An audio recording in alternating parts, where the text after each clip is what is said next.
Сайн байцгаана гэх үзэгчдээ Монголын мэдээ сүг цагийн хүрд мэдээллийн хөтөлбөрийг хэлж байна. Эхлээд мэдээний хэд товчийг танилцуулъя. Өнөөдөр маргааш өдөртөө Баруун аймагт нутгийн хойд төвийн аймагуудын ихэнх нутгаар хоёрнд зарим газараар нойтон цас орж ихэнх нутгаар эрс сэрүүсч цасан болон шорон шуруутай байхыг онцгойлон анхааруулж байна.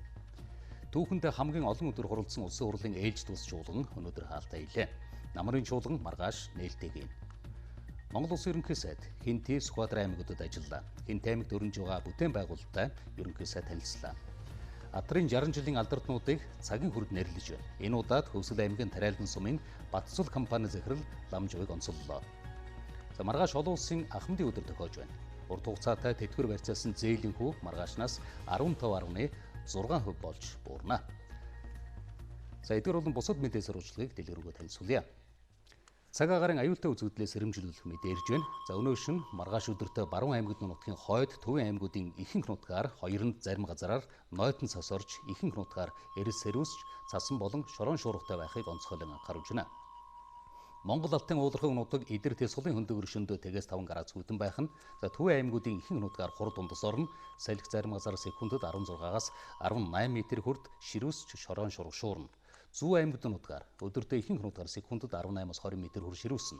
Шөндөө Хинтийн уулархаг нутгаар тэгээс 5 градус, бусад хэсгээр 8-аас 13 градус, өдөртөө нутгийн хойд хэсгээр сэрүүсч 13-аас 18 градус, бусад нутгаар 23-аас 28 градус дулаан байх нь. Оюун аймагт нутгаар боргоорохгүй салхи баруун өмнө секундэд 9-өөс 14 м, өдөртөө нутгийн хойд хэсгээр секундэд 18-аас 20 м хүртэл ширүүсч шорон шуурна.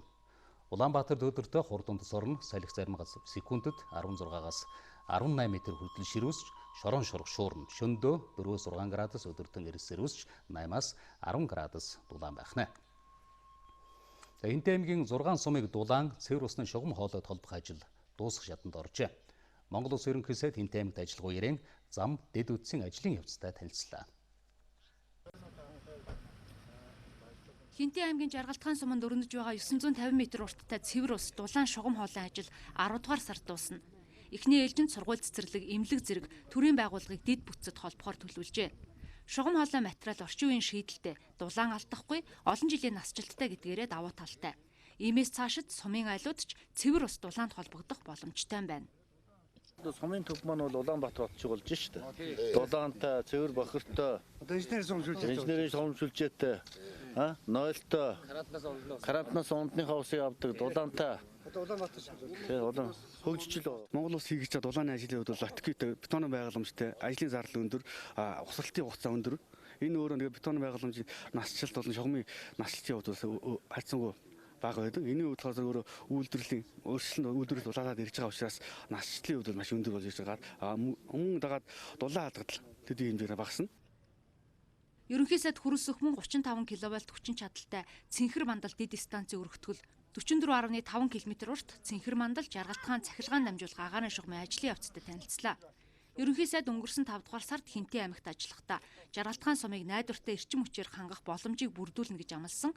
Энэ дагуу Багнуур зүүн өмнөд бүсийн цахилгаан түгээх сүлжээ төрийн өмчт хувьцаат компани энэ ажлыг гүйцэтгэж 11 дугаар сард ашиглалтанд оруулахаар төлөвлөжээ. Станц ашиглалтанд орсноор Жаргалтхан сумын нөгөө хүчлийн онолд арилна. Хэрэглэгээ нэмэх боломжтой болно. Зөвхөн Жаргалтхан биш Дэлгэр хаан, Баян улаан бас яг адилхан цахилгаан эрчим хүчний чанар сайжирна. Хэрэглэгээ нэмэх боломжтой болно. Ер нь би алстаа төлөвлөж байгаа бид нар манай компанийн ийшээ өмнө дэлгүүрлээ холбоё гэж байгаа. Тэгвэл 110-аар биш энэ 35-ын шугамаар Хинти аймгийг хоёр дахь талын тэжээлтэй болно. Дэд станц ашиглалтанд орсноор Жаргалтхан сум цахилгааны 2 тэжээлтэй болж цахилгаан тасрах эрсдэлгүй болно. Орон нутгатаа аятухтай амьдрах боломжийг бүрдүүлэн дэд бүтцийн ажлыг төлөвлөгөөний дагуу чанартай гүйцэтгэж байгаа компани ажилтнуудад ерөнхий сайд талархал илэрхийлсэн юм а. Ерөнхий сайд Хинти аймагт ажиллах үеэрээ Чингис хаан хот Бэрэг тосгон чиглэлийн 20 км ажлын явцтай танилцлаа. Энэ чиглэлийн зам ашиглалтанд орсноор дадал сумд хэрэгжүүлж байгаа мянганы сууд хүн их эзэн Чингис хаан бүтээн байгуулалтын томоохон төслийн ажилд чухал түлхэж өгөх юм а. Хинти аймаг Бэрэг тосгон чиглэлийн замын ажлыг чанартай гүйцэтгэхийн тулд 20 см зузаан цементэн суурин дээр 7 см-ийн зузаан асфальтын хувьчилт хийжээ. Хэдийгээр байгалийн хүчин зүйлээс болж хугацаа алдсан ч замын ажил одоо 95%-тай үргэлжилж байна. Цаг хугацаанд бүхэн төлөвлөсний дагуу явж байгаа юм шүү дээ. Тийм төлөвлөсний дагуу явж байгаа. Сайн байна. Тэгээ уг нь бол эх жил өгсдөл та 11 сард. Тэгээ бидэд яг нээлтэн дээр бас хэлж ирсэн нэг энэ жилд нь багтаагаад ажилтанд оруулна гэдэг. Одоо тэгээд хэлсэн ярьсандаа хийж штэ одоо сайн байна штэ. Ингээ суур хүчлэлт хийгдэж явж байгаа. Тэгээ энэний дээр өнгө хүчлэлт. Тэгээ дахиад нэг үе хүчлэлт явах байна. Замын хүчлэлтийн ажлыг дуусгаснаар эх сарын 15 зорчих хэсгийн хөдөлгөөнийг нээх юм байна. Замын газар шорооны ажил төлөвлөснөөс их хөрөнгө зарцуулжээ. Нийт бол 17 тэрбум төгрөгийн санхүүжилттэй. Гэхдээ энэ жил улсын төсөв тусагдсан нь ерөөсө 5 тэрбум байгаа. Одоогийн байдлаар бол гүйцэтгэл 5 тэрбум авчихсан. Үлдэгдлээ бол энэ хоёр компани өөрсдийн хөрөнгө болон одоо зэвлэлээр энэ ажлыг барилгын ажлыг хийж гүйцэтгэж байгаа. Ерөнхийдөө энэ ажил маань өөрөө айгүй их ажлын объем ихтэй. Объем буюу одоо газар шорооны ажил маш ихтэй. Ийм зам. Хинтээ аймгийн ийм том зам зүүн тишиг ихлээ зогсохгүй. Бас аймгийн төв дээр 10 тэрбум төгрөгийн автосан болон явган хүний замтайгаа нийлээд 10 тэрбум төгрөгийн том төслөөс хэрэгжиж явж байгаа. Ерөнхий сайд маань 5 сард ажиллахдаа бас хэд хэдэн объектуудыг шинээр одоо эх оны төсөв суулгая гэсэн. Тэгээ сая их хурл дөргөн барьлаа. Тэр дотор 145.7 тэрбум төгрөгийн бүтээн байгуулалтын ажил бас эх оны төсөвт суухаар явж байна. Одоо өргөн баригдаж байна. Тэгээ энэ бараг ойролцоогоор батлагдах байхаа. Тэгэхээр эх жилийн бүтээн байгуулалтайгаа нийлээд ингээд 300 тэрбум төгрөгийн том бүтээн байгуулалтын ажлууд Хинтээ аймагт хийж байгаа. Хинтээ аймаг энэ жил 134 тэрбум төгрөгөөр бүтээн байгуулалтын ажил хийж байгаагийн нэг нь бэрх тосгон чиглэлийн замын ажил. Цаашдаа Азийн хөгжлийн банк, Арабын сангийн хөрөнгөөр бэрх тосгоныг дадал сумтай хатуу уучлалттай замаар холбох ажил шийдэгдсэн гэдгийг ерөнхий сайд онцолж байлаа. Улсын хурл ээлж тус чуулгана өнөөдөр хаагаад байна. Чуулганы хуралдааны хааж улсын хурлын дарга зандан шатар үгэлж байр суурийг илэрхийллээ. Үндсэн үд оруулах нэмэлт өөрчлөлтийн төслийн 2 дахь хэлэлцүүлэг хийж ээлж тус чуулган түүхэн үүргээ гүйцэтгэсэн гэж улсын хурлын дарга дүгнэж байна. За харин улсын хурлын 2019 оны намрын ээлж чуулган маргааш эхлэх юм а. Одоо улсын хурлын даргын хэлсэн үгнээс та бүхэнд хүргэе. Та бидний хэлэлцэн дэмжээд буй үндсэн хуульд оруулах нэмэлт өөрчлөлтийн маш чухал нэгэн зорилт нь парламентын засаглаа бэхжүүлж Монгол улсын хурл жинхэнэ ард түмний төлөөлөгчдийн хурл болоход чиглэгдэж байгаа. Энэ бол түүхэн зорилт, амаргүй үйлс мөн. Та бид оюун ухаанаад ажиллаж ойлголцол зөвшөлтслийг эрхэмлэж ажилласан. Үр дүнд нь Монгол улсын үндсэн хуульд оруулах нэмэлт өөрчлөлтийн 2 дугаар хэлэлцүүлгийг амжилттай хийж дуусгалаа. Ард түмнээр хэлэлцүүлэх төслийн эхийг бэлэн болголоо. Хүний эрх хэрэгчлөө өв нэгдэл үндэсний язгуур эрх шигийг дээдэлсэн хуулийг тогтоож, хэлбэртгүй сахиулж чаддаг парламентод ясанд суурилсан арчилсан төрийн тогтолцоог хэвшүүлэх нь манай улсын үндэсний аюулгүй байдал, тусгаар тогтнолыг бүрнээ хангах үндсэн дархлаа нь мөн. Монгол орноо нийгэмд богшсон буруу зүрх асуудал бүхнээ зэгцлэх цаг нэгд болсон. Үүнд хэн ч хэрэгэлцэхгүй байгаа үндсэн хуулийн нэмэлт өөрчлөлтийн талаар оруулсан нэмэлт өөрчлөлтүүд нь Монгол улсад хууль эрх зүйн хувьсгалыг шинээр эхлүүлж хөгжил дэвшлийн замд Монгол улс эргэлт цуцтгүй чиглэхэд бодит хувь нэмэр оруулна гэдэгт эргэлзэхгүй байна. Одоо бүгдээрээ санаа зорилго нэгтэйгээр энэ зорилттой амжилттай хэрэгжүүлж ажил хэрэг болгоё. Энэ чиглэлээр хамтран ажиллахыг нийт улс төрийн намууд, улсын их хурлын гишүүдэд уриалж байна. За улс төрийн хүрээний зарим асуудлаар улсын хурал дахь Монгол Ардын намын бүлгийн ажлын хэсэг, улсын хурал дахь ардчилсан намын зөвлөл болон ерөнхийлөгчийн институттэй зөвшөлдсөл хийхээр болоод байна. Зөвшөлдсөлийн ажлын хэсгүүд байр суурийг хэрхэн нэгтгэхээс улс төрийн үйл явцын өрнөл хамаарна гэж улсын хурлын гишүүд үзэж байгаа юм. За үндсэн хуулийн нэмэлт өөрчлөлтийн эхийг батлах, ард нийтийн санал асуулга явуулах, улсын хурлын тогтоолд Монгол улсын ерөнхийлөгчийн тавьсан хориг болон улсын хурлыг тарааж ээлжид бус сонгуул явуулах нөхцөл бүрдсэн эсэх асуудлаар зөвшөлдөх саналыг улсын хуралд харсан намын зөвлөл, улсын хуралд Монгол Ардын намын бүлэгт гаргасан байна. Тухайн асуудал Монгол Ардын намын бүлгийн хуралдаанаар яригдлаа. Гаргасан гол шийдвэр нь бол харсан намтай зөвшөлдөх ажлыг үргэлжлүүлж явах хэрэгтэй. Бас ерөнхийлөгчийн тамгын газрынхантай уулзалтах шаардлага байна. Өнөөдөр улс төрийн нөхцөл байдал бас тийм нэг амар нөхцөл байдал биш байна. Тийм учраас бол зөвшөлдөх, ярилцах чиглэл рүү нэлээд анхаарал хандуулах хэрэгтэй гэсэн ийм шийдлийг бүлгээс гаргаад ингээд хоригтой холбоотой асуудлаар үргэлжилж зөвшөлдөх, ярилцах ийм асуудал үүсэж байгаа. Хоригийн асуудал хуулийн хугацаа 5 дахь өдөр дууссан үдээс хойш За улсын хурлд Монгол Ардын намын бүлгээс байгуулагдсан зөвшөлтслийн ажлын хэсгийн бүрэлдэхүүнд улсын хурлын нэр бүхий зарим гишүүн ажиллаж байгаа юм. За улсын хурлын хувьд ерөнхийлөгчийн хоргийг хүлээн авах хэсэг асуудлыг эх 3-4 дахь өдрүүдэд холбогдох байнгын ороо болон чуулганы нэгдсэн хуралдаанаар хэлэлцэж байж эцсийн шийдвэрийг гаргах юм. Бүгд найрамдах Чех улсын парламентын сенатын ерөнхийлөгч Ярослав Куберагийн ажил Монгол-Чехийн харилцаа хамтын ажиллагааг шин шатанд гаргахад чухал ач холбогдолтой болж байна гэж талууд өгнөлээ. Ноён Ярослав Кубера ажлынхаа үеэр улсын хурлын дарга Замдан шатартай албан ёсны хэлэлцээ хийж мөн Монгол улс ерөнхийлөгч Баттулгад бараалхлаа.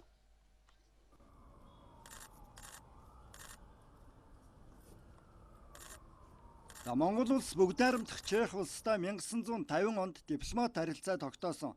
Тухайн үеэс хойш бүхий л салбарт хамтын ажиллагааг хөгжүүлсэн чухал түнш орнууд гэдгийг талууд тодтогж байна.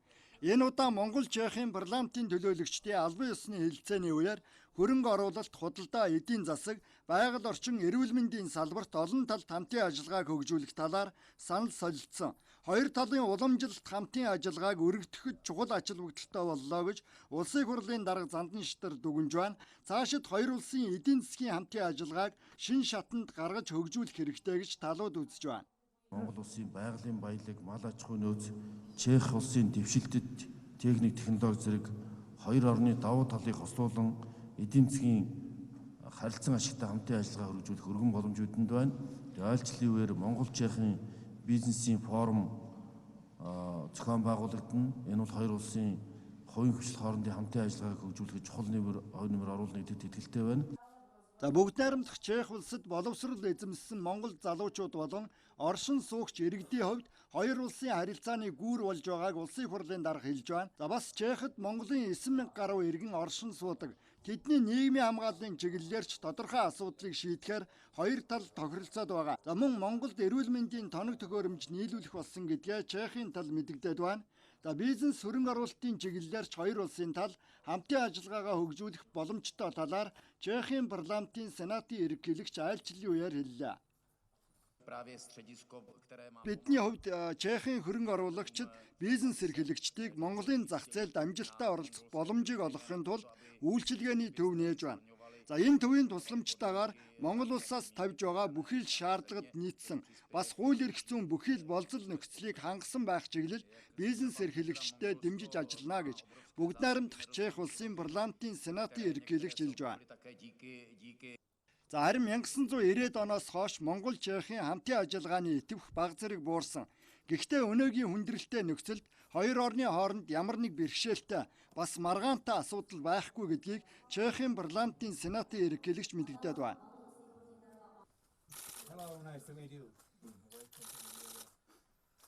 Харин бүгд найрамдах Чех улсын парламентын сенатын ерөнхийлөгч Ярослав Кубера Монгол улсын ерөнхийлөгч Баттулгад бараалхлаа. Хоёр улсын хувьд эдийн засаг, иргэд хоорондын болон соёл хүмүүнлэгийн гэд олон салбарт чамлалтай харилцаатай байгааг талууд хүлээн зөвшөөрч, цаашдаа хамтран ажиллахдаа аль аль талдаа харилцан ашигтай байх, бас хамтран 3 дахь орнууд руу бүтээгдэхүүн гаргах чиглэлд анхаарлаа төвлөрүүлэх хэрэгтэй гэж төрийн тэргүүн үзэж байна. Ялангуяа эдийн засаг, хүн ам нь өсөж байгаа Зүүн Азийн улс орнуудын импорт нэмэгдэж байгаа ойрын ирээдүйд Монгол дахь түүхэн эдийг бүгд найрамдах Чех улсын үйлдвэрийн технологитой хослуулах замаар эдийн засгийн харилцаагаа өргөжүүлэх боломжтой гэдгийг Монгол улсын ерөнхийлөгч Баттулга уулзалтын үеэр дурдлаа. Гэмт хэрэгт холбогдсон дипломат албаны ажилтнуудаа хариуцлага тооцох, хуулийн байгууллагаар шалгуулах шаардлагатай. Зарим хүнийг албанаас нь чөлөөж эхэлсэ гэж улсын хурлын аюулгүй байдлыг гадаад худлан байнгын орооны удирдлага мэдэгдээд байна. Гадаадын улс орнууд дипломат төлөөлөгчийн газарт ажиллаж байх үед хууль бус үйлдэл болон гэмт хэрэгт холбогдсон Монгол улсын нэр бүхий иргэдийн жагсаалтыг холбогдох байгууллагууд гаргасан байна. Тухайн жагсаалтад орсон хүмүүсийг дипломат албанаас чөлөөлөх, хуулийн байгууллагаар шалгуулах, хариуцлага хүлээлгэх үүрэг чиглэлийг улсын хурлын аюулгүй байдал гадаад бодлогын байнгын орооноос гадаад харилцааны яам болон тагнуул цагдаагийн байгууллагын төгсөн байна. Тэр одоо хууль бусаар орж ирсэн байж болцсохгүй тэр хөрөнгийн мөнгөний хүүсвэрийн шалгах улмаар тухайн гадаад гэмт хэрэг үйлдэгдсэн ч гэсэн тэрний хууль бус хар тамхины бусад хууль бус автомашин бусад хууль бус 8-ны тэр одоо олсон орлогыг нь Монгол улсын нутаг дэвсгэрт нэвтрүүлэн гэдэг өөрөө гэмт хэрэгээ Монгол улсын хуулиар шийдэх ёстой. Энэ чиглэлээр бид зохих байгууллагуудаа хамтарч ажиллаж байна. Нийтдээ 69 хүнээ нэрс. Энэ нэрс ямар учиртай юм бэ гэвэл Польшийн цагдаагийн газраас ерэн сурвалжлагдж байгаа, гэмт хэрэгт холбогдуулж ерэн сурвалжлагдж байгаа хүмүүсийн нэрс. Энэ хүмүүсээс одоо хүртэл дипломат албанд ажиллаж байгаа, төрийн албанд ажиллаж байгаа, улс төрийн намд ажиллаж байгаа, бусад одоо үйл ажиллагаа явуулаад ингээд явж байгаа. За улсын хурлын аюулгүй байдал гадаад бодлогын байнгын орооны даргын мэдээлж байгаагаар бол тухайн жагсаалтанд орсон иргэдээс 6-ыг нь дипломат албанаас чөлөөлсөн байна. Тухайн жагсаалтанд орсон Монголын иргэдийг Польш улсын цагдаагийн байгууллага ерэн сурвалжилж байгаа юм. За холбогдох дэлгэрэнгүй мэдээллийг Польшийн цагдаагийн байгууллагын цахим хуудаснаас авах боломжтой гэсэн тайлбарыг улсын хурлын аюулгүй байдал гадаад бодлогын байнгын орооны удирдлага өгч байна.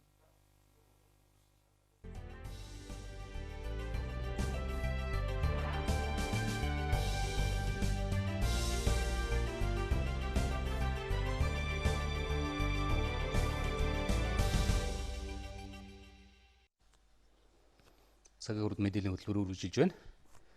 За бүгд найрамд энэтхэг улсад 10 жилийн дараа Монгол улс ерөнхийлөгч төрийн ажил хийсэн. Энэ ажиллаар Монгол энэтхэг хоёр орны харилцааг стратегийн төвшөнд хөгжүүлэх талаар төрийн тэргүүнүүд ярилцаж, сансар судлал, батлан хамгаалах, гамшигын эрсдлийг бууруулах, соёлын болон мэдээллийн технологийн олон салбарт хамтрахаар тохирчээ.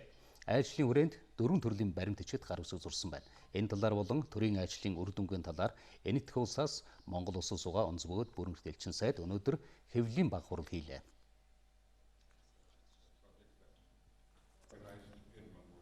Дараа жил бүгд найрамд энэтхэг улс Монгол улсын хооронд дипломат харилцаа тогтоосны 65 жилийн ой тохион. Бид ойн өмнөхөн олон салбарт хамтран ажиллахаар тохиролцсон энэ удаагийн Монгол улсын ерөнхийлөгч Баттулгын төрийн ажлын үр дүн байлаа. Тун удахгүй хоёр орны иргэдэд аяллаа зорилго үл харгалзан богино хугацааны виз олгож эхлэх болж байна. Аливаа нэг салбарт ижүүрэн хамтын ажиллагаа хөгжүүлэхийг зорж байна. Тухайлбал мэдээллийн технологийн салбарт залуусыг сургах, компаниуд хамтрахаас гадна сансар судлалд харилцаа холбоо, мэдээллийн технологийн хамтын ажиллагаа хөгжүүлэхээр хамтарч байна. Үүнийг хоёр орны засгийн газар хоорондын гар үсэг зурсан хэлцээрээс харж болно. Сансар судлалыг бид энхийн иргэний зорилгоор буюу харилцаа холбоо хөгжүүлэх, мөн цагаагаар мэдээ авах, гамшигын эрсдлийг бууруулах хамтын ажиллагаанд ашиглана. Монгол улсын ерөнхийлөгч Халтмаагийн Баттулгын бүгд найрамдах энэтхэг улсад хийсэн төрийн ажил үр дүнтэй боллоо. Монгол улсын гайлын ерөнхий газар бүгд найрамдах Солонгос улсын гайлын байгууллагын удирдлагууд итгэмжлэгдсэн аж ахуйн нэгж хөтөлбөрийг харилцсан хүлээн зөвшөөрөх хэлэлцээрд гар үсэг зурлаа. Ингэснээр хоёр талын итгэмжлэгдсэн аж ахуйн нэгжүүд энэ хөтөлбөрт хамрагдах боломж бүрдэж байгаа юм. Хоёр орны гадаад худалдааны бараа эргэл сүүлийн 15 жилийн байдлаар 4 тэрбум Америк долларт хүрч экспорт, импортын барааны нэр төрөл нэмэгдсээр байгаа. Тиймээс итгэмжлэгдсэн аж ахуйн нэгжийн хөтөлбөрийг харилцан хүлээн зөвшөөрөх хэлэлцээрийг байгуулж байгаа нь цаашид хоёр орны гадаад худалдааны бараа эргэлт өсөн нэмэгдэж улмаар эдийн засгийн өсөлтийг дэмжих чухал аж холбогдолтой талууд онцлон тэмдэглэсэн байна.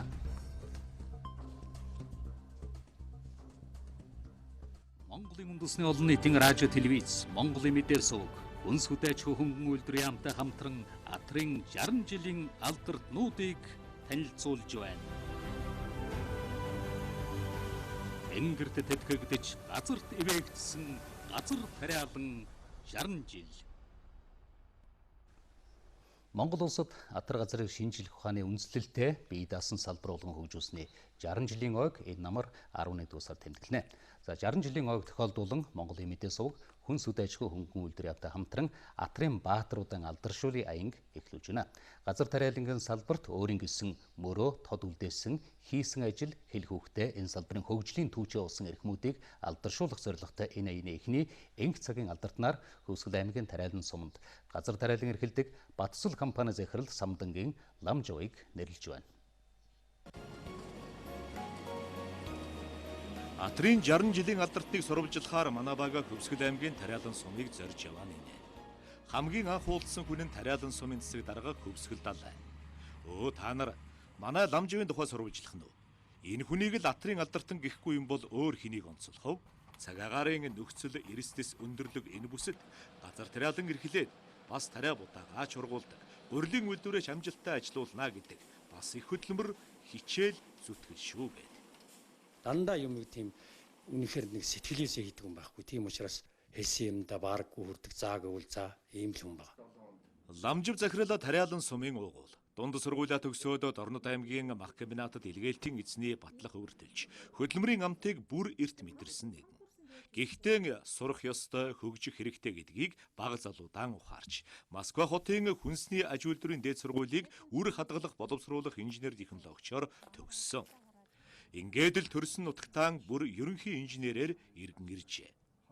Тэр үеэс хойш 1993 оны хүртэл гурилын үйлдвэртэй ажил амьдралаа холбож, бусдын нэгэн адил нэг өдөр зах зээл рүү түүнийг ажилгүйчүүдийн игнэнд шидэж орхисон.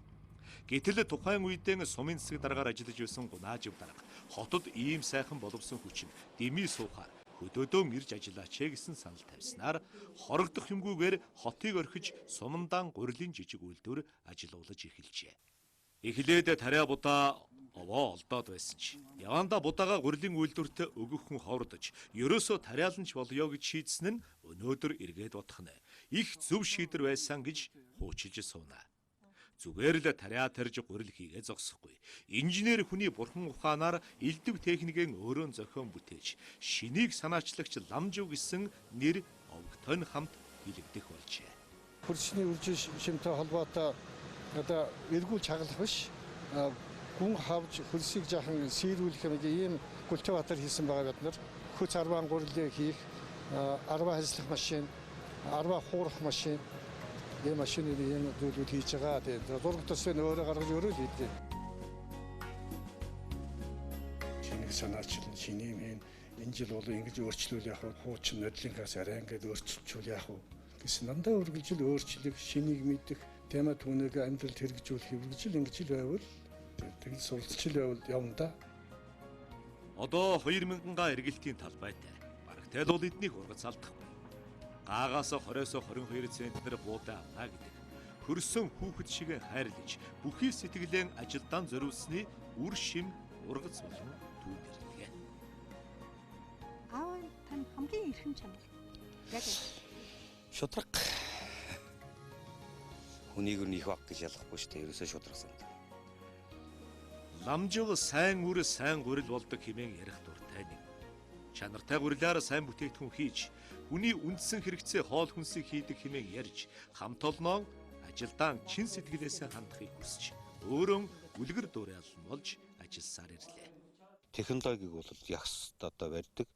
Ямар хэмжээтэй одоо энэ дүрийг яаж хийх үү, яаж бордох уу гэдэг одоо энэ тал дээр нь бол бас сурах юм бол Ламживгаа бол их бий. Хөдөө ажиллаж байгаа ч гэсэндээ тэнд бол одоо яаж тоглог байдгийг, яаж хүний одоо тэр ажиллах нөхцөл боломжийг хөнгөвчлж байгаа. Очоод үзэхдээ үлгэр жишээ авахар бүх одоо зүйлүүд нь юм зэгцтэй байдаг үнэтэй. Ламжив захиралтай энэ хамт олон өнгөрсөн хугацаанд хүн ардынхаа хүнсний хэрэгцээнд нийтдээ 10,000 тонн улаан буудаа нийлүүлж, улсын авраг тариаланч хамт олноор 2 удаа шалгарчээ. Амьдрал түүнд амжилт үтэл, элэг үтэн эвсэг гэрүүл, ажилсаг хамт олон гээд өгч болох үхнэн харамгүй хайрлжээ. Одоо энэс хаашаач явахгүй шүү дээ. Одоо насаараа чагаа хийж байгаа жил байна тий. 20 жил боллоо. Газар тариалны үйлдвэр явуулаад. Энд ч одоо манай гэр бүлийнхэн үр хүүхдүүд тий хамт олноороо ингээд эндээс 120 тонн ам амьдралаа залгуулдаг. Одоо хүчин техник бариад ингээд хүн амаа сайхан талах тариагаар хангана гэдэг бол бас их буянтай үс. Ламжуугаан хийснээр альваад чин сэтгэлээсээ хандах, байнга хөгжиж, суралцаж байх, за дээрээс нь шудраг байх, эмх зэгцтэй байх гэдэг нутаг орныхондоо зөв амьдрах, үлгэр дуурайлыг үзүүлж байгаа ийм эрхэм байлаа. Бид нар Хөвсгөл аймгийн тариалан сумд газар тариалан эрхэлдэг Бацуул компани захирал Ламжавыг хүнс хөдөө аж ахуй хөнгө үйлдвэрийн Монголын мэдээ сувгийн Атрын 60 жилийн алдартнуудаар энхүү нэрлэж байна.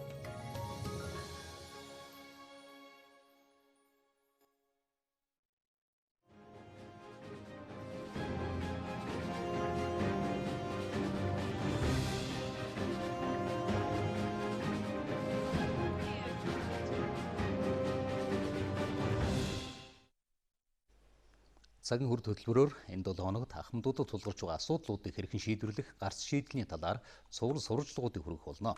Тэтгэврийн зээл авдаг ахмадуудын зүгээс өнгөрсөн хугацаанд холбогдох байгууллагуудад тэтгэвэр харьцаасан зээлийн хөв бууруулах, нийт зээл авах боломжтой хэмжээг багасгаж өгөх талаар гомдол саналаа өгч байсан. Тэгвэл энэ асуудал шийдэл хүрч маргаашнаас тэтгэвэр барьцаалсан зээлийн хүү 2.4 пунктээр буурахаар боллоо. 2.4 пункт гэдэг нь өмнө нь байсан 18% хүү 15.6% болж буурна гэсэн үг. За тэтгэвэр барьцаалсан урт хугацаатай зээл гэдэг нь 24 сар буюу 2 жилийн хугацаатай зээл юм а. Банкудад бас гэрээ байгуулж байна. Яг өнөөдрийн хувьд бол 2019 оны 10 дугаар сарын 1-ээс эхлээд одоо өмнө үргэлжилжсэн 12 сарын тэтгэвртэй тэнцэх хэмжээний зээл нь бол 10%-аар хэвээрээ үргэлжлээ явна. Урт хугацаагаар буюу 13-аас 24 хүртэлх сарын хугацаагаар авж байгаа тэтгэврийн зээлийн хүү өнөөдөр 18% байсан бол маргааш өдрөөс эхлээд 15.6% хүүтэй өгөх одоо энэ боломжоор бол бүр хангагдаад байна гэсэн үг. Тэтгэвэр барьцаалсан урт хугацаатай зээлд хамрагдах хэрэгэд өмнө нь авсан зээлээ бүрэн төлж дуусныхаа дараа 15.6% хүүтэй зээлд хамрагдах хэрэг үүснэ. За тэрнээс биш одоо авсан байгаа зээл нь шууд буурах боломжгүй гэдгийг мэргэжилтнүүд хэлж байна. За дээрх тэтгэвэр барьцаалсан урт хугацаатай зээлийн хүү 2020 онд дахин 2.6 пунктээр буурч 13% хүүтэй болох юм байна. За энэ нь засгийн газрын 2016-аас 2020 оны үйл ажиллагааны хөтөлбөрт тусгасан тэтгэврийн зээлийн хүүг үе шаттайгаар бууруулах зорилтын нэг ажил болж байна. 2019 оны 9-р сарын байдлаар нийгмийн даатгалын сангаас тэтгэвэр авагч нийтдээ 417.7 мянган иргэн арилжааны 9 магаар дамжуулан тэтгэврээ авч байна. За эдгээр иргэдийн маань 232.8 мянган иргэд нь бол арилжааны банкнаас тэтгэвэр барьцаалсан зээл хэлбэрээр 813.9 тэрбум төгрөгийг авсан юм байдалтай байна. Тэтгэвэр гарсан улсууд ч масад нэг өөр хүүхдтэй зориулаад нэг хүүхдтэй зээл авчихаа өөрт нь юм ядад нэг цайны сүг авах маха ах мөнгө нь үлддэг учраас 70-30 зөв байх л гэж бодож байна. Хэрэгцээтэй мөнгөө хэрэгцээ зээлээд авцсан юм чинь тэрнээсээ яг хаа үлдэгдэл мөнгө нь 30% чинь өөртөө хэрэгтэй нэг ойр зүрийнхаа нэг авчих тийм л болов гэж байна. Гэтэ хүүг нь бас жоохон бууруулчихвал хэцүүгээр биш санагдаад байдгийг. Урт хугацаатай хүү одоо ингээд манаашаас бууж байгаа. Ааха. Оо ямар гоё гэдэг чинь. Мэдээг байгаа да? Мэдээг байгаа. Тэтгэвэр авагч нэгэн иргэний жишээн дээр тайлбарлаж хэлбэл 500 мянган төгрөгийн тэтгэвэр авдаг иргэн 24 сарын хугацаагаар зээл авахд 15.6% хүүтэй үед 194 мянган төгрөгийн зээлийн хүүгийн дарамтаас чөлөөлөгдөх тооцоо гарч байна. Тэтгэврийн зээлийн хүүг үе шатаа бууруулснаар өнгөрсөн хугацаанд нийт 287 мянга гаруй тэтгэвэр авагч 280 гаруй тэрбум төгрөгийн зээлийг бага хүүтэйгээр авч 6.3 тэрбум төгрөгийн зээлийн хүүгийн дарамтаас чөлөөлөгдсөн байна.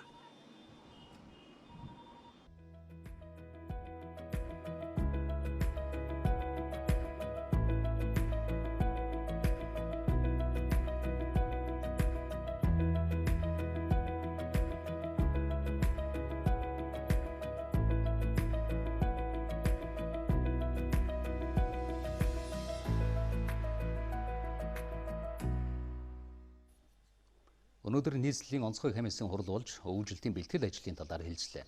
Энэ жилийн хувьд нийслэл хотод түүхийн нөөц оруулахгүй сайжруулсан шахмал түлшээр гэр хорооллын айл өрхүүдийг хангах засгийн газрын тогтоолыг хэрэгжүүлэхэд онцгойлон анхаарал хандуулж байна.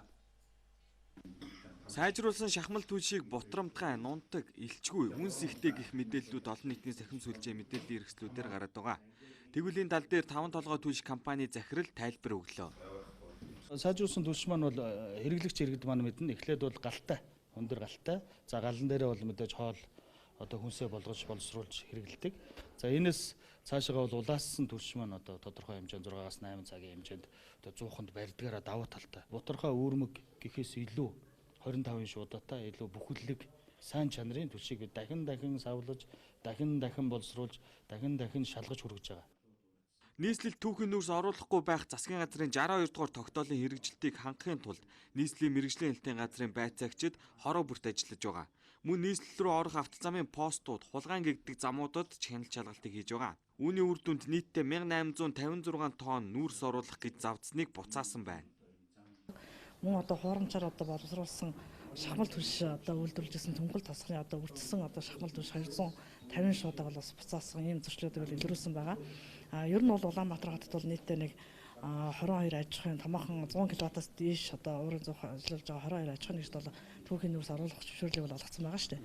Тэгэхээр энэ түүхийн нөөц оруулах төлж болох энэ аж ахуйн нэгжүүд бол тусгай одоо бас зөвшөөрөл захирагч алмаас өгсөн тэрэн дээр нь бас давхар хяналт тавьж ажиллаж байгаа. Нийслэлийн үйлчлэлтийн бэлтгэлийг бүрэн хангуулах засгийн газрын 62 дугаар тогтоолыг биелүүлэхийн тулд нийслэлийн харьяа бүхий л агентлаг албан нэгжийг онцгой горимд ажиллуулахаар боллоо. Ямар цаг үед бэлэн байдалтай байх, тусгай горимоор ажиллах, Тэгвэл одоо үйлдвэрлэл, нийлүүлэлт, хэрэглээ гэд бүх талаар бол нийслэлийн эсэн дүүргийн болон одоо холбогдох нутгийн захиргааны байгууллагууд бүгд одоо зохион байгуулалтаа хийж ажиллах, мэргэжлийн одоо удирдлагаар хангах, шаардлагатай арга хэмжээг зав гаргалгаа авч хэрэгжүүлэх, айл өрхийг дулаан өнтөө үйлчлэх нь одоо боломж нөхцөлийг бүрэн хангах, ямар нэгэн эрсдэлгүй байх тал дээр нь чиглэл үүргийг өгч ажиллах юм асуудлууд байна. Энэ жил анх удаа нийслэлийн иргэдийн түлшний хэрэглээг тооцож хянаж байгаа. Мөн түүхийн нүүрстэй харьцуулахад илчлэг ихтэй зарцуулалт багтаа түлшээр өрхүүдийг хангаж байгаа учраас агаарын чанарт эерэг өөрчлөлт гарна гэдгийг холбогдох албаныхан хэллээ. Гол нь иргэд гарсан шийдвэр хэрэгжиж байгаа бодлогыг зөрчилгүй олон нийтийн эрх ашигыг хүндэтгэх хэрэгтэй гэдгийг сануулж байсан юм а.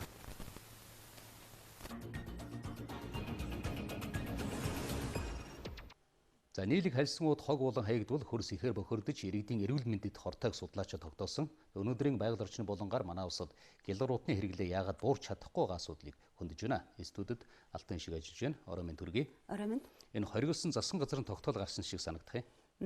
Энэ л бол яг энэ оны 3 сарын 1-ээс эхлээд хэрэгжиж байгаа.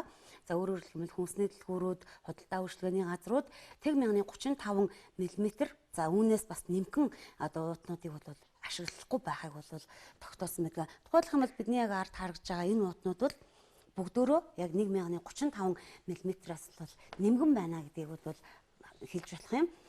Энэ бол стандарттай уутна л да. Ингээд ноолдц муутай гэдэг юм аа. Ховорхон. Энэ нь болохоор одоо өмнө хэрэгжилж ирсэн нэмгэн утаараа хямдхан. Тор барьж орж ирэхгүй л байна. 5 тор одоо хэрэгтэй л гэсэн. Тэгээд тэрнийг барьж хөвшөхгүй л байгаад байна. Тэгэд ерөн дийлэнхийн дарахад бол гялгар утал хэрэгжилж байгаа харагддаг. Одоо хилээр орж ирж байгаа хит нэмгэн уутнууд буюу 0.35 мм-ээс нэмгэн уутнуудыг бол хоригдж байгаа. Үүнийг бол байгаль орчин аялал жуулчлалын яамнаас манай байцаагч нарт бол энэ хэмжих багжийг нь бол өгсөн байгаа. Энэ багжныхаа багжаараа бол одоо шалгалт хийж хит нэмгэннийг нь бол оруулахгүй үйл ажиллагаа явуулж байгаа. За бидний хэрэгжилж байгаа нэг гялгаруут за хог болон хаягдах юм бол байгаль экологт бол маш хортой. Өөрөөр хэлэх юм бол мянган жил задралгүй хөрсөнд байж идэг. За хэрвээ бас энэ нийлэг уутанд хүнсний бүтээгдэхүүн гэх юм бол хорт хавдар үүсгэх эрсдэлтэй гэдгийг ч хэлээд байгаамаа. За тэгвэл одоо энэ нийлэг уут за гялгаруутнуудыг хэрэглээнээс багасгахын тулд хамгийн гол нь оронд нь хэрэглэх уут хэрэгтэй бидэнд. За тийм ч учраас цаасан уутыг үйлдвэрлэх биднэрт үйлдвэр хэрэгтэй байна гэдгийг салбарын мэргэжилтнүүд хэлж байгаамаа. Энэ цаасын уут хийж байгаа үйлдвэрүүдийг дэмжиж тоог нэмэгдүүлэх шаардлагатай иргэд рүүгээ бас нөлөөлөлөө та нар одоо гялгар уут хэрэглэхгүй ийм шаардлага тавих хэрэгтэй гэдэг. Зөвхөн хяналт гэдэг чинь төрийн хяналтаас гадна өөр одоо иргэн хүний аж ахуй нэгж байгууллагуудын өөрсөндөө тавих хяналтын асуудал бас мөн байх шаардлагатай байхгүй юу? Яг цаасан уут хийдэг нэг хичнээн компани байдаг юм. Гэхдээ яг хуу цаасан уут хийдэг компани нь бол одоо тэд гэдэг тоог бол би хэлж чадахгүй. Яагаад гэвэл цаасыг дахин боловсруулж байгаа үйлдвэр одоо яг өчигтэй үйлд явуулж байгаа нь хоёр одоо байгууллага байхгүй хоёр үйлдвэр байна.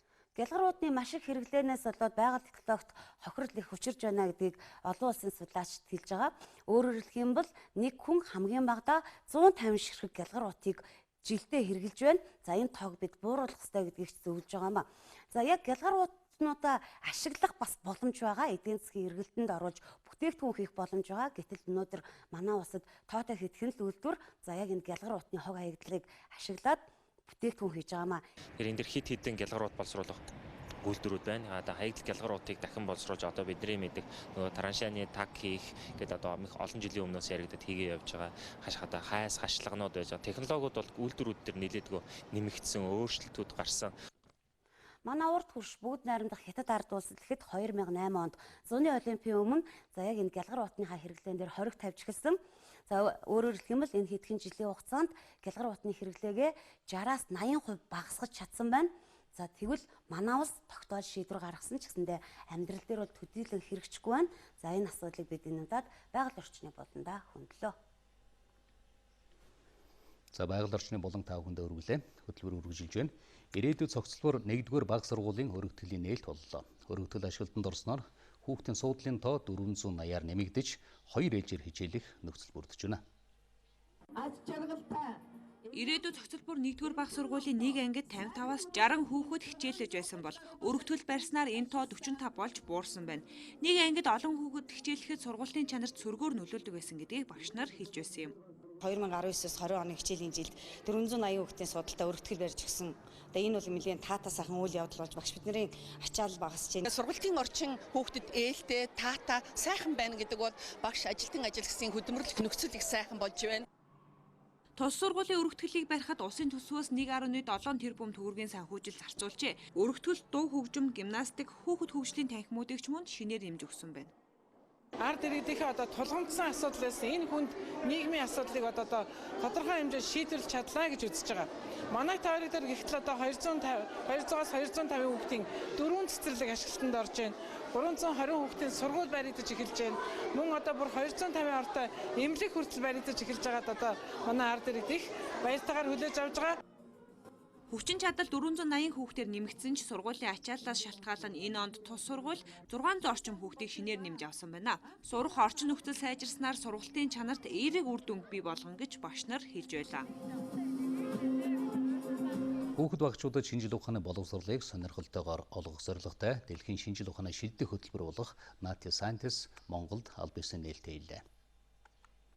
Q Education Group нь хүүхдийн олон талтай сэтгэлгээнд тохирсон шинжлэх ухааны боловсролыг дэмжих, тэднийг энэхүү салбарт дурлуулах зорилгоор дэлхийн 40 гаруй улсад салбартай 1996 оноос хойш хэрэгжиж буй шинжлэх ухааны боловсролын тэргүүлэгч MOngolian Scientists хөтөлбөрийн Монгол дахь аль биесний төв болжээ. Хамгийн гол нь академик боловсролоос гадна хүүхдэд ур чадварыг бий болгох, бусдаа хамтарч ажиллах, багаар ажиллах, шүүмжлэл сэтгэлгээ, асуудлыг өөрөө шийдвэрлэх, өөрөө туршиж үзээд тэр асуудлыг шийдвэрлэх тийм боломжтой болоход туслах энэ хөтөлбөр юм аа. Шангрила төд болсон энэхүү нээлтийн үеэр шинжлэх ухааны сонирхолтой бодит туршилт үзүүлбэрүүдийг үзүүлж, хүүхдүүдийг эдгээрт өөрийн биеэр бүтээлчээр хамтран оролцох боломжийг олгосон байна. Бид боловсролын чухал мэдээллийг хүүхдүүдийн үлдээхийн тулд төрөл бүрийн үзүүлбэр, тоглоом, шинэлийг заах аргуудыг ашигладаг. Монголын хүүхдүүд өнөөдрийн хөтөлбөрт их идэвхтэй оролцлоо. Сурсан зүйл нь хязгаарч мартагдахгүй гэдэгт итгэлтэй байна. Хүүхэд өөрийн биеэр туршиж олж мэдсэн, сурсан зүйлээ хязгаарч мартдаггүй. Энэхүү хөтөлбөр нь 3-аас 16 насны хүүхдүүдэд зориулсан хичээлийн болон хичээлийн дараах танхимын сургалтуудыг орчин үеийн шинэлэг хөгжөөнд арга зүйгээр явуулдаг онцлогтой байна. Кембрижийн олон улсын шалгалтын төвөөс бүрэн дунд боловсролын математик, англи хэлний хичээлийн сургалтыг Монгол улсад анх удаа орчлон сургууль дээр зохион байгууллаа. Энэхүү сургалт нь Зүүн Азийн бүсэд анх удаага хятад улсаас өөр улсад зохион байгуулсан гэдгээр онцлогтой болж байна. Сургалтыг зохион байгуулахаар англи улсаас мэрэгжилтэн багш нар Кембрижийн зүүн хойд бүсийн төвийн менежерүүд хүрэлцэн ирж 21-р зууны сурагчдад зориулсан сургалтын арга зүй Кембрижийн хөтөлбөрийн онцлог шинжиллийн талаар 2 өдрийн турш хичээл заалаа. Сургалтанд оролцож байгаа Монголын багш нарын суралцах хүсэл тэмүүлэл маш өндөр юм. Сургалтын үеэр бид багшлахгүй болон суралцахын олон арга зүйд суралцлаа. Миний нэр Сара, математикийн хичээлээр сургалт явуулж байна. Энэ сургалт Монгол улсад анх удаа зохион байгуулагдаж байгаагаар онцлог, Монголын багш нартай хамтран ажиллахад маш таатай байна. Багшаас сургаж чинь, сурагчдаас сургаж чинь. Энэ хоёр маань нийснэр үүний үр дүнд бол 2018 онд дэлхийн топ 2 сурагч бол орчин сургуулиас төрөн гарсан байгаа. Монголд анх удаа Кембрижийн face to face training ингийг математик, англи хэлний төвшөнд амжилттай зохион байгуулад явж байна. Өнгөрсөн өдрүүдэд зохион байгуулагдсан энэ сургалтын үеэр дэлхийн чанараараа тэргүүлдэг ихтэй сургуулиудын төлөөлөл ирж ахлагангийн сурагчдад танилцуулга хийсэн байна. Орчин сургууль Кембрижийн багш хөгжлийн төвийн эрхийг 2 жилийн өмнө авсан бөгөөд энэ хугацаанд 30 орчим багшийг сургаж бэлтгээд байгаа юм байна.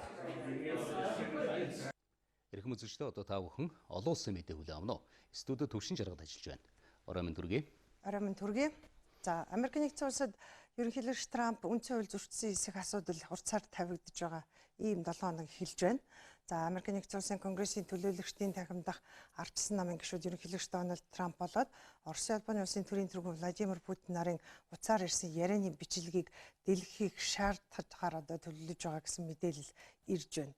За, энэ тухай төлөөлөгчдийн танхимын тагнуулын асуудал эрхэлсэн хорооны тэргүүн Адам Шиф мэдэгдсэнийг өнөөдөр хэвлүүд ихээхэн онцлон дамжуулж байгаамаа. Тэрээр Америк нэгдсэн улсын төрийн тэргүүн бусад улс орны удирдагчтай түүний дотор Владимир Путинтэй уцаар ярихдаа үндэсний аюулгүй байдалд аюул учруулахаар асуудал хөндөж ярьсан эсхийг нь тодруулах хэрэгтэй байгаа учраас ийм шаардлага тавихаар төлөвлөж байгаагаа NBC телевизээс өгсөн ярилцлагын үеэр тайлбарласан байна. За мөн ерөнхийлөгч Трампын дэлхийн улс орнуудын удирдагчдтай ярьсан ярианы бичлэг компьютерийн нууц системд хадгалагдаж байгааг нүүн дарагдуулах гэсэн орлого гарч байгаа учраас энэ яриануудын агуулгыг тодруулахыг ардсан намынхан чармааж байгааг хэлсэн юм а. За CNN-ийн дамжуулснаар бол энэхүү нууц системд мөн Трамп ерөнхийлөгчийн Оросын төрийн тэргүүн Сауди Арабын угсаа залгамжлагч ханхүү нартай ярьсан ярианы бичлэгийг оруулсан байгаа юм байна.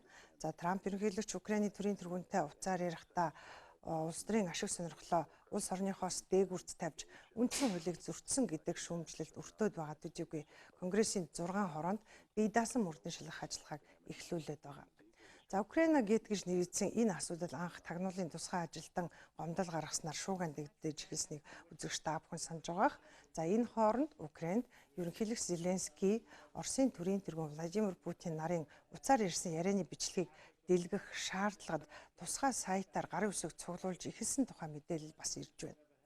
Америк нэгдсэн улсын ерөнхийлөгчтэй уцаар ирсэн ярианыхын бичлэгийг дэлгэсний дараагаар Украиний төрийн тэргүүн Зеленский шүүх прокурорт өөрийн хүнээ тавихаа амласан нь Европ Албаны удирдагчдыг шүүмжилсэн нь тодорхой болсон учраас Орос Албаны улсын ерөнхийлөгчтэй ярьсан ярианыхын бичлэгийг дэлгэх шаардлагыг тавьж байгаагаа энд бичсэн байгаа юм. За цахим энэ шаардлагад одоогоор 100-аад хүн нэгдэж гарын үсгээ зурсан мэдээтэй байна. Харин энэ шаардлагыг хянан шийдвэрлэхийн тулд 90 хоногийн хугацаанд 25 мянган хүн гарын үсгээ цуглуулах шаардлагатай байгаамаа. За харин энэ хооронд Америк нэгдсэн улсын ерөнхийлөгч Дональд Трамп Украиний төрийн тэргүүнтэй уцаар ярьсантай холбоотойгоор гомдол гаргасан тагнуулын ажилтнанд уулзахыг хүсэж байгаа гэдгийг илэрхийлжсэн байна. За тэрээр олон нийтийн сүлжээ Twitter хуудсанд энэ тухай бичсэнийг нь хэвлэлүүд иш татан дамжуулж байна.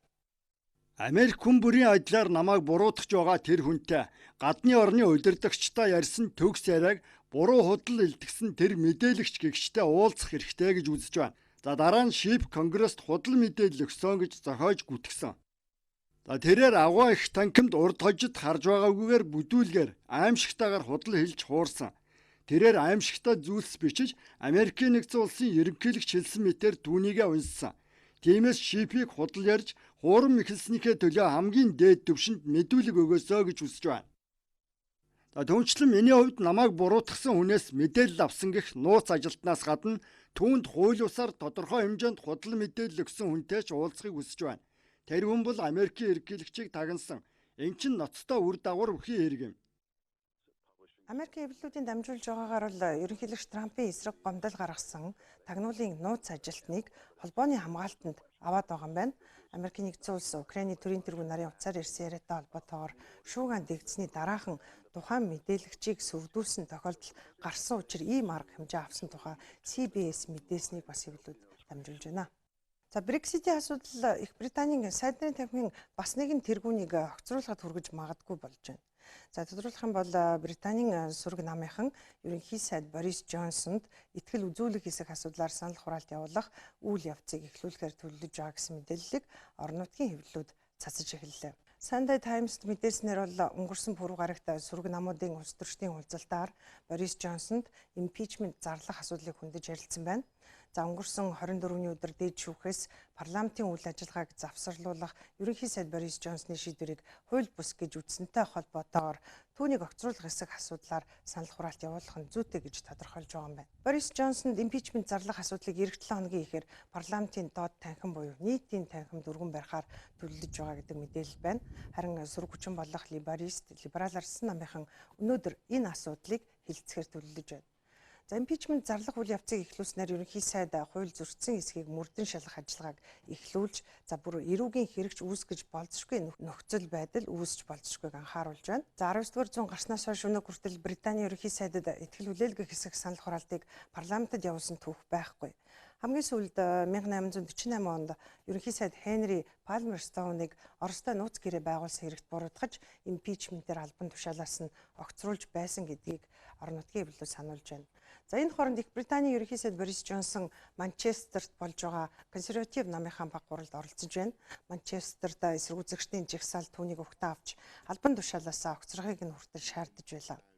Гэвч Борис Джонсон улс төрийн өнөөгийн хямралаас болж албан тушаалаас огцрохгүй улс орноо эх сарын 31-ний өдөр Европын албаны игнээс гаргаж урагш ахих үүрэг хариуцлага биелүүлнэ гэдгээ хатуу амласан байна. За өчигдөр Орос улбаны улсын нийслэл Москва хотод болсон эсэргүүцлийн жагсаалд 20 гаруй мянган хүн оролцсон байна. Жагсагчид улс төрийн хоригдлуудыг нэн даруй судлах шаардлага тавин Москва хотын Сахаровын өргөн чөлөөнд цуглацгаасан байна. За Москва хотын Думын сонгуульд бие даагчдыг оролцуулаагүй эсэргүүцэгчдийн жагсаалыг сөрөг хүчнийхэн өнгөрсөн 7 дугаар сараас эхлэн зохион байгуулах болсон. За харин энэ удаагийн эсэргүүцлийн ажиллагаанд жагсаалд оролцсоныхоо төлөө эрүүгийн хэрэгт татагдан хоригдох болсон хүмүүсийг судлахыг шаарддаг гэсэд оролцсон байна. За эсэргүүцлийн жагсаал нь эрх баригчдын зөвшөөрлөлтөөр зохион байгуулагдсан. Сулал урайндаар зохион байгуулагдсан энэ жагсаалд оролцогчид улс төрийн иргээр урьдчилан саатуулах төвд хоригдсон хүмүүсийн хүрэг зургийг барьцгаасан байлаа. Тэдний ихэнх нь өнгөрсөн 7 дугаар сарын 27, 8 дугаар сарын 3-ны өдөр Москвад болсон жагсаал цуглааны үеэр саатуулагдсан хүмүүс байсан юм а. За харин Хонконгод өчигдөр болсон эсэргүүцлийн жагсаалын үеэр цагдаа нар болоод жагсагчдын хооронд мөргөлдөөн гарсан байна. Хонконгийн жагсагчид Америкийн нэгдсэн улс, Япон зэрэг гадаад улс орнуудын төрийн далбааг барин жагсаж, олон улсын зүгээс дэмжлэг тусламж үзүүлнэ гэж найдаж байгаагаа ийм аргаар илэрхийлж байсан юм. За гэвч жагсагчдын зарим нь шатагч шингэн бүхий шил цагдаа нар руу шидэлж, за хятад улс үүсэн байгуулагчны 70 жилийн ойд зориулсан чимэглэлүүдийг галдан шатааж эхэлсэн байна. Үүний хариуд цагдаа нар жагсагчдыг тарахын тулд нулимс асгаруулагч хий усан буу ашиглахад хүрчээ. Мөргөлдөөний урьдчилгаар 25 хүн гэмтэж бэрцсэн мэт байна.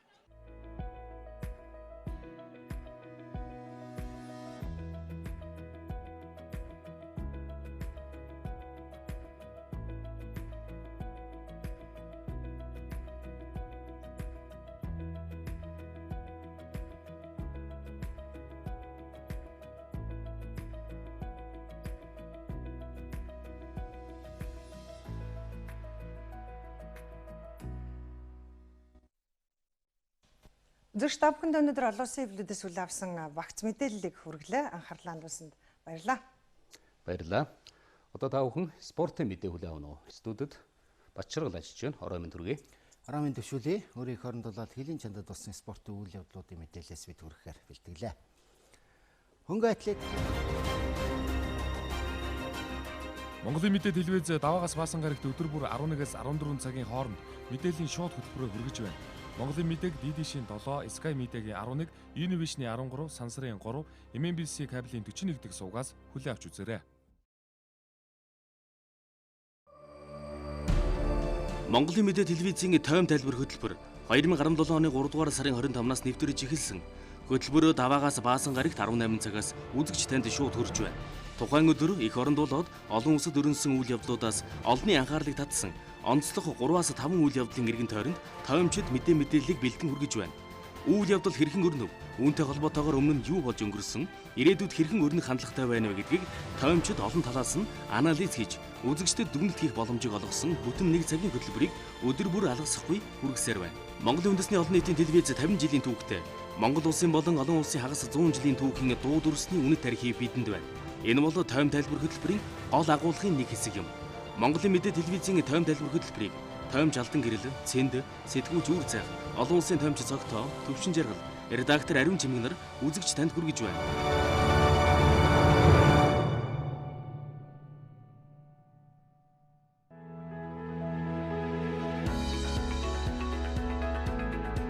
Монголын мэдээ телевизийн орон нутгийн мэдээ хөтөлбөр Монгол орны 21 аймагаас өөрийн тусгай сурвалжлагч нарынхаа газар дээрээс нь бэлтгэсэн мэдээллийг бодиттой шуурхаагаар үзэгч та бүхэнд хүргэх болно. Анхангаа аймаг дахь сэтгүүлч анх манлай Монголын мэдээд сурвалжлагч Саран Чимэг. Монголын мэдээ сувгийн сурвалжлагч Наран Цэцэг. 2017 оны Монгол Улсын шилдэг аймаг Өмнөг аймагаас Дархуул аймаг дахь сурвалжлагч буян шиг мэдээлж байна. Улсын хөгжил сумаас сумын хөгжил багаас эхэлнэ. Говьалтай аймгийн 18 сум 2 тосгон 84 багийн ард иргэдийн аж амьдрал Цагийн мэдээллийг 200 га талбайг нь хашаажуулж 22 хуудгийг гаргахнэ. Онцлог үйл явдлын мэдээллийг бэлтгэн өргөнэ. Орон нутгийн мэдээ хөтөлбөрийг үзэгч та бүхэн даваа лав баасан гаргуудын 19 цаг 40 минутаас хүлээн авч үзээрэй. Нийгэм дөрнөж байгаа хамгийн их анхаарал татсан ард иргэдийн эрх ашигтай холбоотой сэдвийг халуун зэдэм нэвтрүүлгээр онцолдог. Олон талын их сурвалж үйл явдлын газар дээр нь очиж иргэдийг бид сонсно. Иргэн таны эрх зөрчигдөж байвал усан сэлэлтийн 2019 оны аврах шалгаруулах тэмцээн явагдаж өндөрлөлөө. Энэ тэмцээнд оролцсон тамирчид нийт 90 багц медалийн төлөө өрсөлдсөн байна.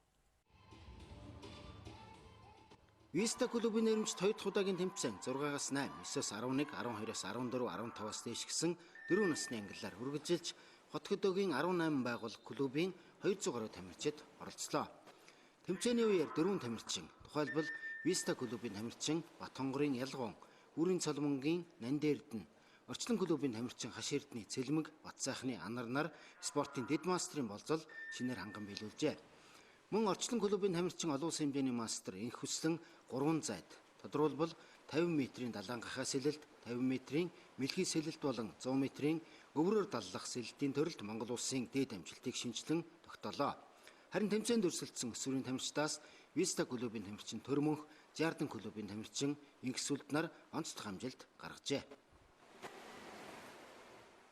Намайг Дүүрэн баярын Төрмөнх гэдэг.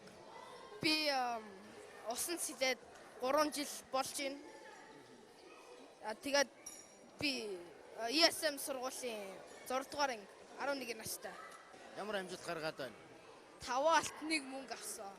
Усан спортыг ер нь хэрхэн сонгосон бэ? Хэн зөвлөсөн? Нэг би жоохон байхдаа хөлөө бэлтээгээд тэгээд усан сэлэхээр зүгээр болно гэд нэг эмч тэгээд сэлж эхэлсэн. Би одоо 8 настай. Би 6-аас 8 насны төрөлд орсон.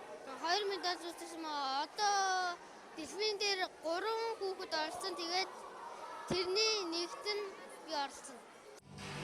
Энэ тэмцээнд Виста клубын баг тамирчид 27 алт, 24 мөнгө, 8 хүрэл медаль хүртсэн амжилтаар багийн дүнгээр тэргүүллээ. Орчлон клубын баг тамирчид 17 алт, 8 мөнгө, 16 хүрэл медаль хүртэж 2 дугаар байр, Сэлэм загас клубын баг тамирчид 16 алт, 6 мөнгө, 8 хүрэл медаль хүртсэн амжилтаар багийн дүнгээр 3 дугаар байранд шалгарчээ. Монголын спортын салбарт дарт биш системийг нэвтрүүлэн ажиллахаар боллоо. Үүнтэй холбогдуулаад өнөөдөр биеийн төвийн спортын газар Монгол улсын боловсролын их сургууль дарт биш олон улсын байгууллагатай хамтын ажиллагааны гэрээ байгуулах ёслол боллоо. Спортын ангаах ухаан эрдэм шинжилгээг хөгжүүлэх ажлын хүрээнд боловсрол соёл шинжилэх ухаан спортын яамны захиалгаар засгийн газрын хэрэгжүүлэгч агентлаг биеийн төвийн спортын газар Монгол улсын боловсролын их сургууль дарт биш олон улсын байгууллагатай хамтран спортын сургалт дасгалжуулалтанд дарт биш системийг нэвтрүүлэхээр ажиллаж байна. Энэ төслийн хүрээнд сургалт зохион байгуулагдаж энэ сургалтын үеэр тус программыг Монголд нэвтрүүлэх гэрээг аль биесээр байгууллаа. Гэрээнд гарын үсэг зурх ёслолд биеийн төвийн спортын газрын дарга Шарав Жамц, биеийн төвийн спортын газрын гадаад харилцаа статистик мэдээллийн технологийн хэлтсийн дарга Оюнбат, Монгол улсын боловсролын их сургуулийн биеийн төвийн сургуулийн захирал Инг сайхан, дарт биш олон улсын байгууллагын ойрох орнод Азийн бүсийн бизнесийн хөгжил хариуцсан захирал Мун Сукчун болон бус толбогдох албаны хүмүүс оролцсон байна. Би дарт биш системийн сургалтыг Япон, Бүгд найрамд Солонгосоос Хятад зэрэг Азийн өндөр хөгжилтэй орнуудад зохион байгуулж байсан. Харин Монгол улсад өнгөрсөн 4-р сард ирэхэд спортын салбарт ангаах ухаан, эрдэм шинжилгээний сүүлийн тоног төхөөрөмжийг ашиглаж байгаа нь хангалтгүй санагдаж байсан юм. Өнөөдрийн сургалтын зорилго нь Монголын спортын салбарт дэлхийн түвшний шинэ төхөөрөмжийг танилцуулах, сүүлийн үеийн шинэ программыг нэвтрүүлэх юм. Энэ нь мэдээж Монголын тамирчдын амжилтыг дахин шинэ түвшинд гаргах зорилготой юм а. Дарт биш олон улсын байгууллага нь 25 жилийн түүхтэй. Энэ хугацаанд дэлхийн өнцөг болон бүрд хурж ажиллаж иржээ.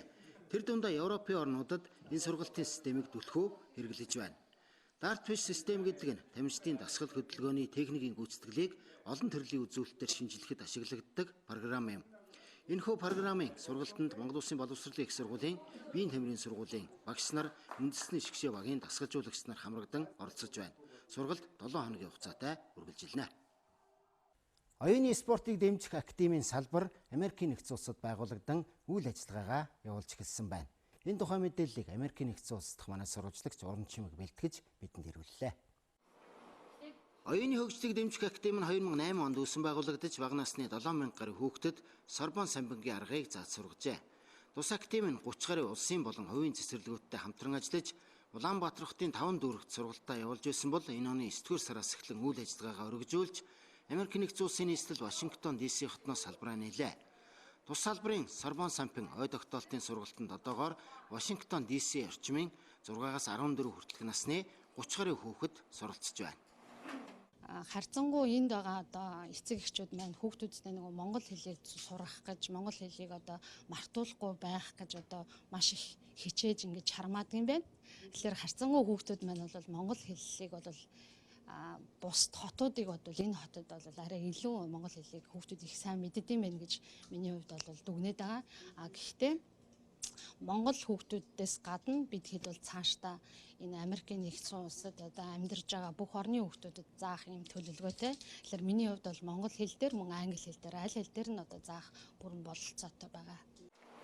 Оюуны хөгжлийг дэмжих академийн багш сурагчид байгуулагдсан цагаас хойш олон улсын чанартай уралдаан тэмцээнд жил бүр амжилттай оролцож иржээ.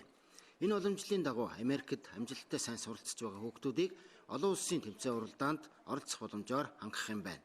Мөн цаашид монголчууд олноороо төвлөрөн амьдарч байгаа Америкийн нэгдсэн улсын бусад хотуудад салбараа нээж Монголдо олон жил ажилласан дадлаг туршлагатай багш нараа тэнд аваачиж хичээл сургалтаа өргөжүүлэх зорилго тавин ажиллаж байна. Эдгээр болон бусад үйл явдлын мэдээллийн дэлгэрэнгүй 21 цагаас MNB спорт сувгийн спортын мэдээгээр хүлээн авч үзээрэй. Бид үзэгчдэд шинэ 7 хоногийн даваа гарагийн спортын мэдээгээ төлөвлөлөө. Одоо та бүхэн цагаа гараа мэдээ хүлээн авна уу?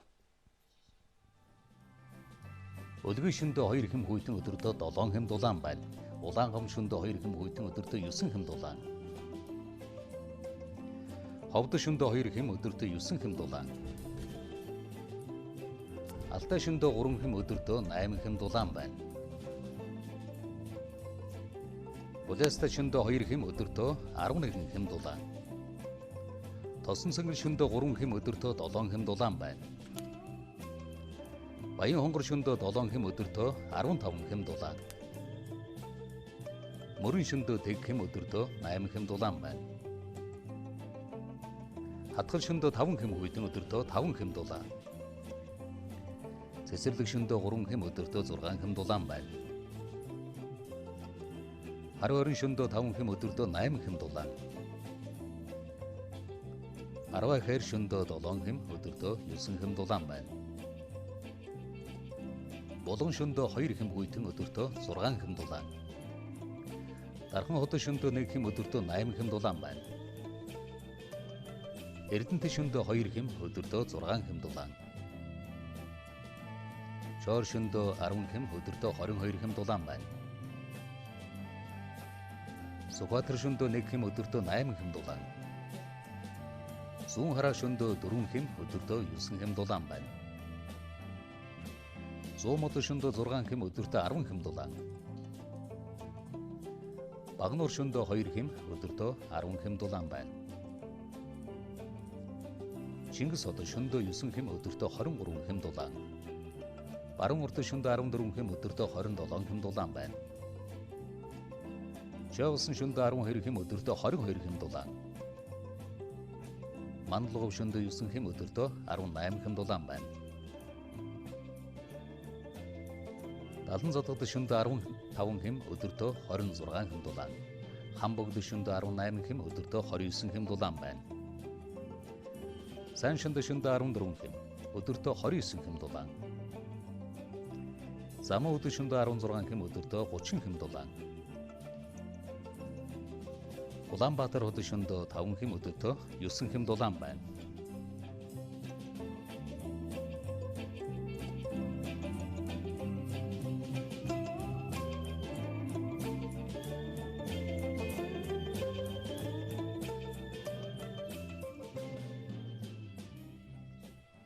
Монголын мэдээ суг цагийн хүрд мэдээллийн хөтөлбөрөөр та бүхэнд хүргэлээ.